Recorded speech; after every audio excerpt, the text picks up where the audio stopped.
Back in the 1970s, the American highway was a battlefield of sound, and at the heart of it was a beast that could wake the dead, the Detroit Diesel Series 71 and 92 engines, belting out their infamous Detroit scream. Today, you roll down the interstate and hear nothing but the polite hum of modern diesels, until one bricks itself with a dashboard error code. So, what made those old iron monsters howl for a million miles while today's high-tech engines can't start without a laptop's permission?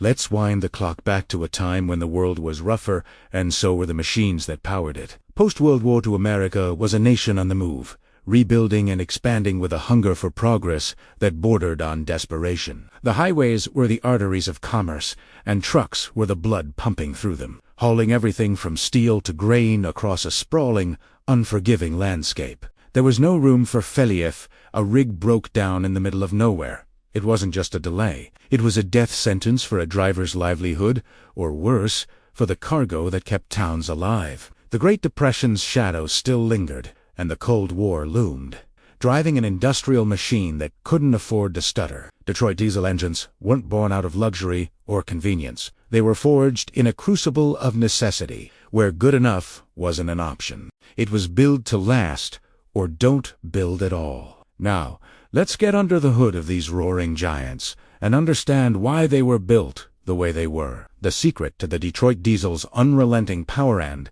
that ear-splitting scream was its two-stroke design. Unlike the four-stroke engines that dominate today, where a piston completes a cycle every 2 revolutions, these brutes fired on every downward stroke. That meant a V8 Detroit sounded like it was spinning at double the RPM of anything else on the road, creating a relentless, high-pitched wail that could be heard miles away. Bath, Tiswasen, T, just for show. To make that two-stroke cycle work, they needed airlots of it shoved into the cylinders at a brutal pace. Into the roots blower, a massive mechanical supercharger bolted on top, whining like a banshee, as it forced air into the combustion chambers with the subtlety of a sledgehammer. This wasn't elegant engineering. It was raw, industrial force, weighing hundreds of pounds and shaking the frame with every turn. The heat pouring off the block could cook a steak, and the pressure inside those cylinders was a constant war against metal fatigue. But the real genius was in the fuel delivery.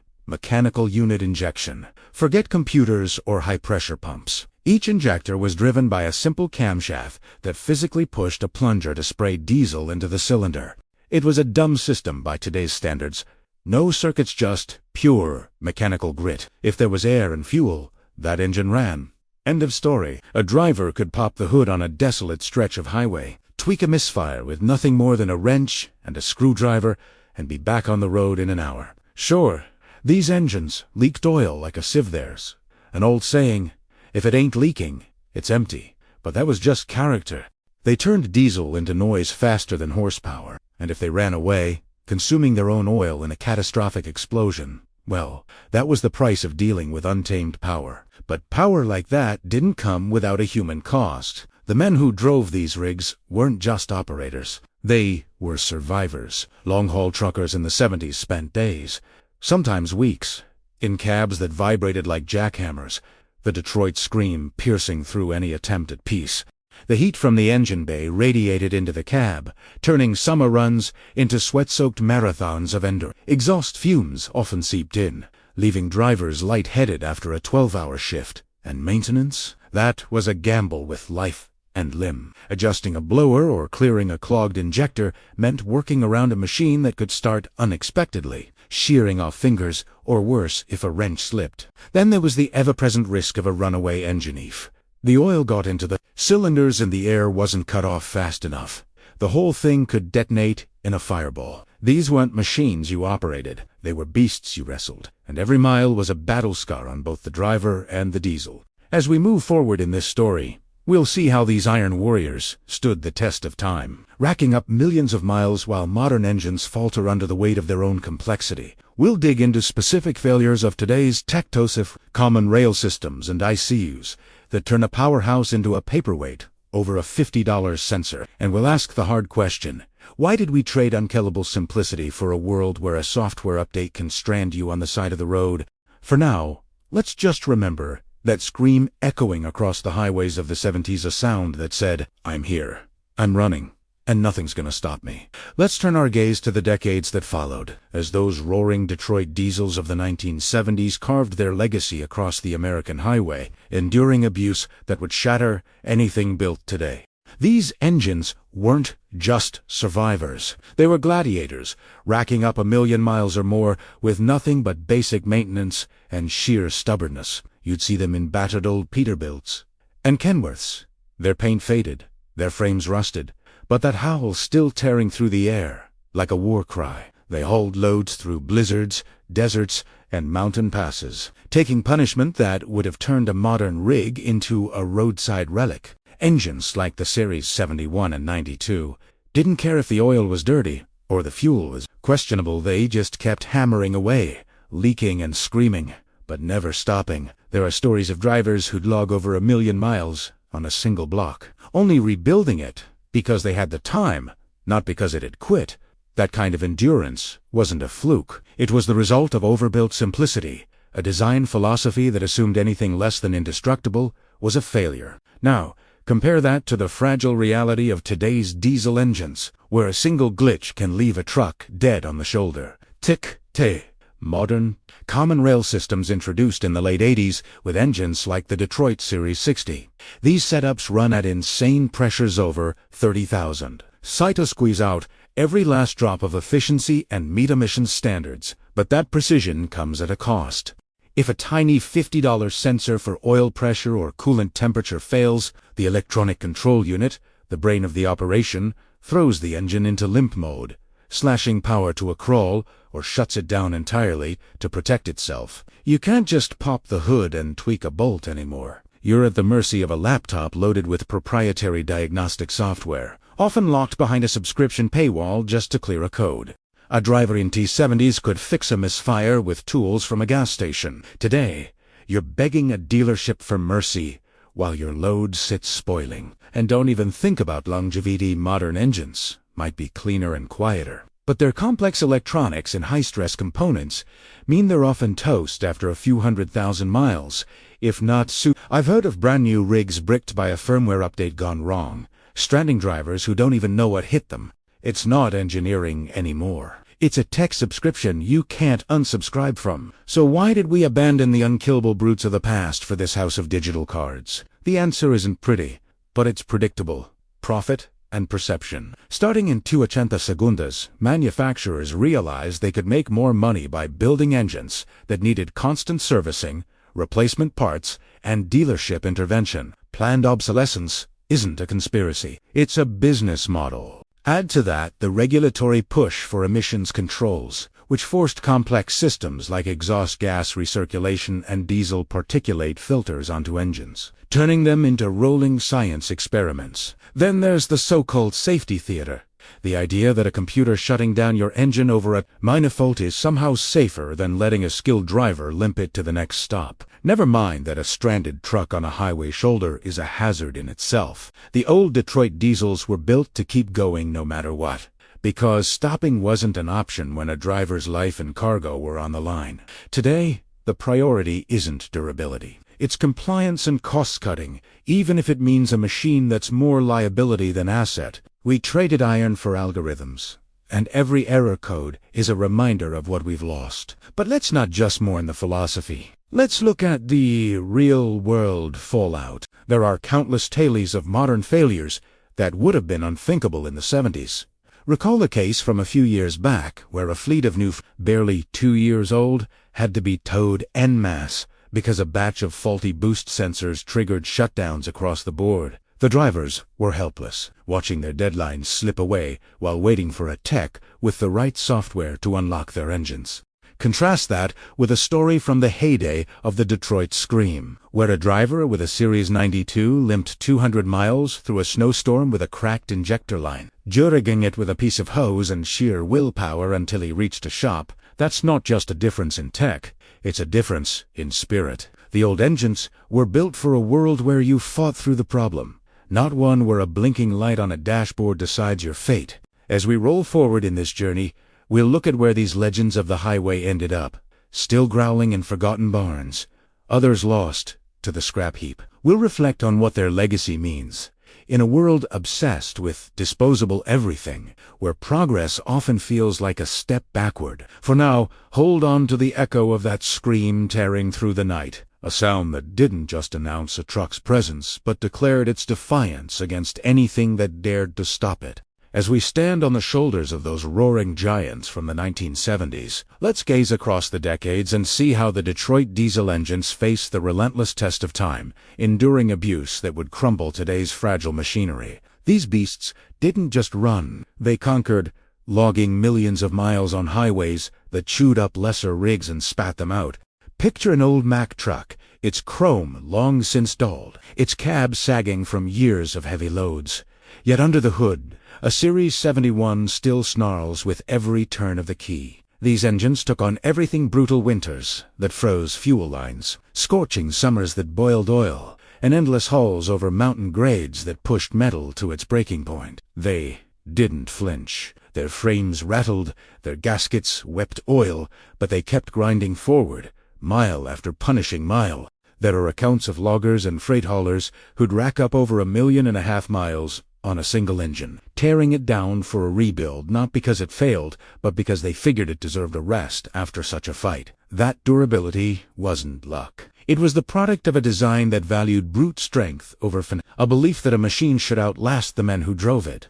Now cast your eyes to the present, where modern diesel engines collapse under the weight of their own sophistication. Look at the systems that replace the raw simplicity of the Pathatech, the common rail injection in today's rigs, like those in post-1987 Detroit Series 60 engines or their successors. They operate at mind-boggling pressures, upwards of 30,000 psi, to maximize fuel efficiency and choke down emissions. But that precision is a double-edged sword. A single faulty sensor, say, one monitoring boost, or coolant levels, costing no more than a cheap dinner, can trigger the electronic control unit to slam the brakes on the whole operation. The engine either crawls in a pitiful limp mode or shuts down entirely, leaving a driver stranded while the computer plays nanny. Gone are the days of roadside fixes with a handful of tools.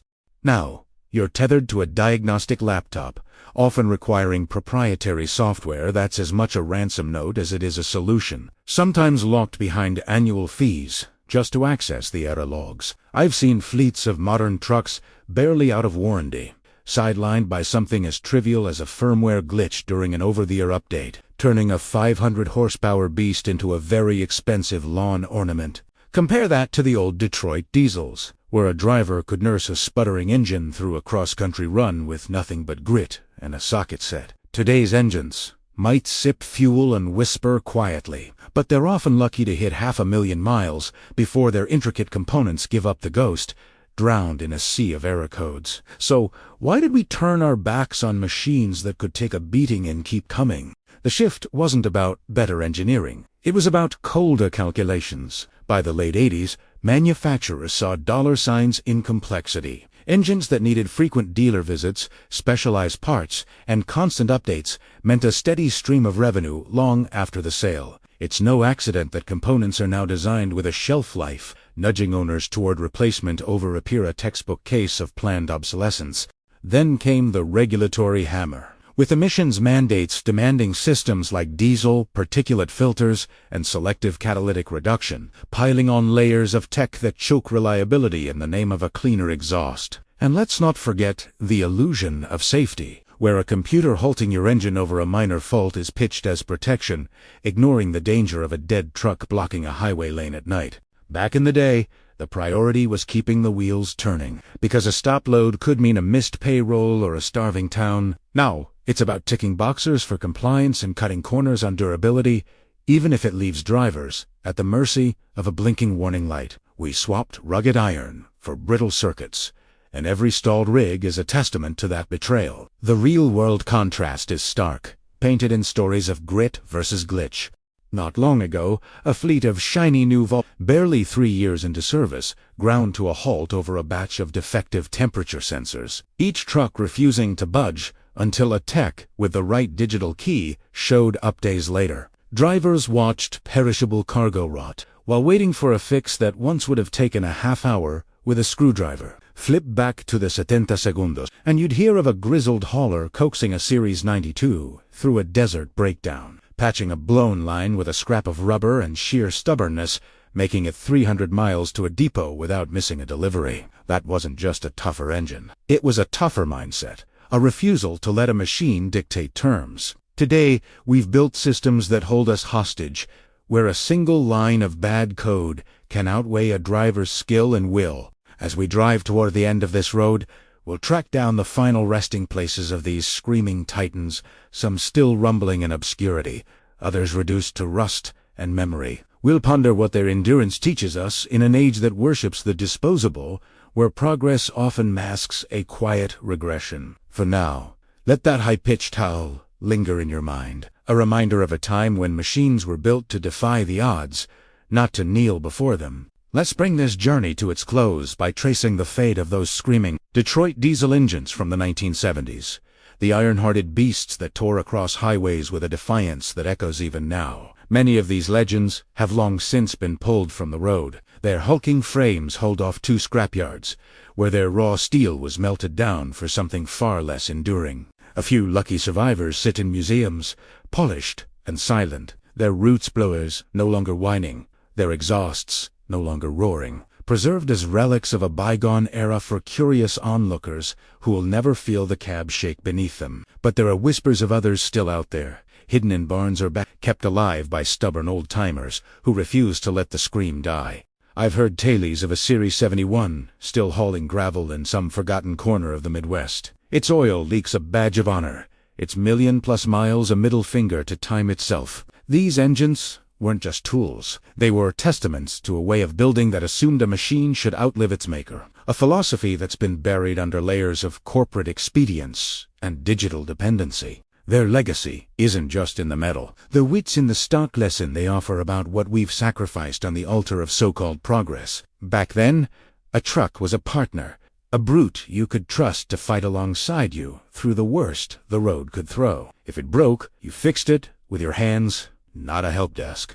Today, we've got rigs that are more computer than engine, shackled to systems designed to fail, just often enough to keep the repair bays busy and the subscription fees rolling in. We've traded the visceral certainty of mechanical simplicity for a maze of sensors and software that can betray you with a single bad signal. The old Detroit diesels screamed because they were alive with raw, untamed power. Modern engines whimper under the weight of their own fragility, begging for a technician's blessing to even turn over. It's not just a loss of durability, it's a loss of dignity for the machine and the men who drive it. Think about what that trade-off has cost us beyond the highway. Every time a modern truck stalls over a trivial fault, it's a ripple at shipments, spoiled goods, drivers losing wages, while they wait for a digital absolution that might take days. In the 70s, a breakdown was a battle you could win with sweat and steel. Now, it's a surrender to a system that doesn't care if you're stranded on a desolate stretch at midnight.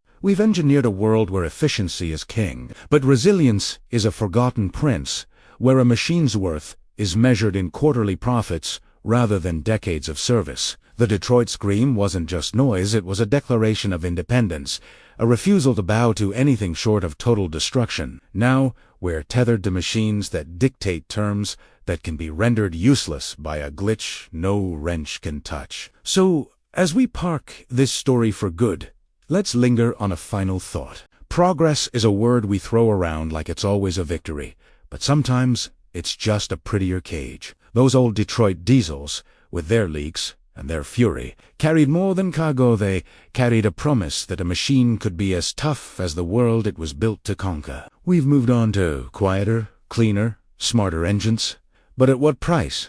Every error code, every forced shutdown, every rig towed over a failed update is a reminder that we've built a future that's faster to break than it is to fix. Maybe it's time we listen to that scream again, not just for nostalgia, but for the warning it howls across the years.